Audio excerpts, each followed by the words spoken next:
dheefshiidka bini'aadanka wuxuu ka mid yahay habdhisyada ugu muhiimsan ee jirka bini'aadamka. wuxuu ka kooban yahay malawadka, xidmaha waaweyn, xidmaha yaryar, ganaca, caloosha oo sidoo kale loo yaqaano gastric, beerka iyo xamiidada. hungurigu ama esophagus-ku waa mid ka mid ah nidaamka habdhiska dheefshiidka. sidoo kale waxaa jira qanjiro yaryar oo soo saara candhuufta oo u dhow afka. waxaa loo yaqaanaa qanjiradaasi parotid gland, submandibular iyo sublingual gland. marka hore cuntada afka ayaa lagu burburiyaa, kadib waxaa lagu qasaa candhuufta iyadoo la kaashanayo qanjirada soo saara candhuufta.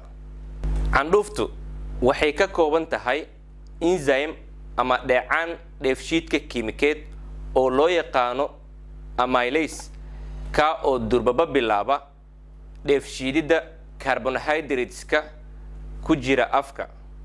carbohydrateska waxaa loo kala jijibiyaa qurubyo yaryar. cuntadii oo isku qasan iyo candhuufta oo loo yaqaano bolus ayaa waxaa dhunta ku riixa carabka. kadib waxaa loo sii gudbiyaa hunguriga ama esophagus-ka, ka oo cuntada geeya caloosha.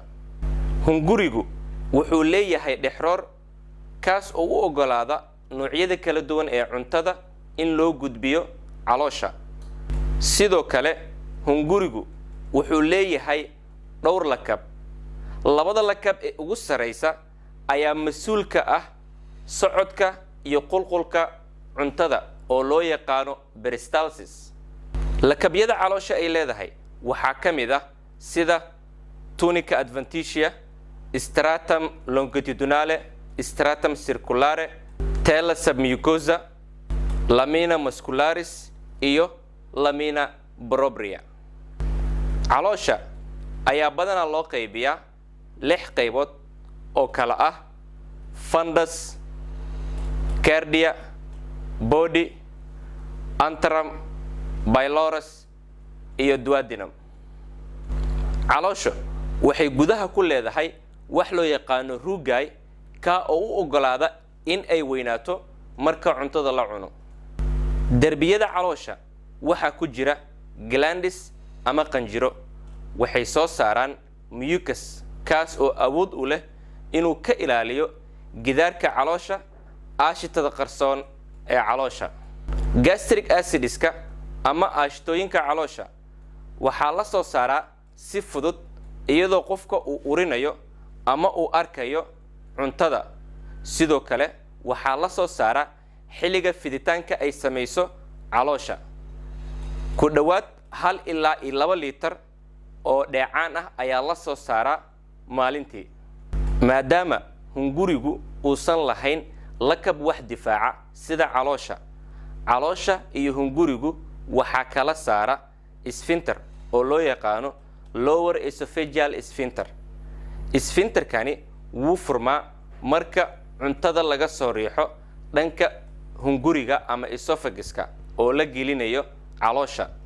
sidoo kale wuu xirmaa si looga hortago in cuntada iyo aashitada ay dib ugu soo laabtaan hunguriga ama esophagus-ka. aashitooyinka ay soo saarto caloosha waxaa ka mid ah hydrochloric acid, pepsin, intrinsic factor iyo lipase oo qaabilsan dheefshiidida fatiska ama duxda.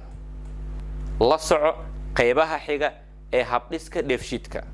haddii ay tahay markii kugu horeysay oo aad soo booqato YouTube channelkayga Dr. Jawhari, subscribe saar oo la wadaag asxaabtaada si ay ugu wada faa'iideystaan. aad u mahadsantihiin. Assalaamu calaykum.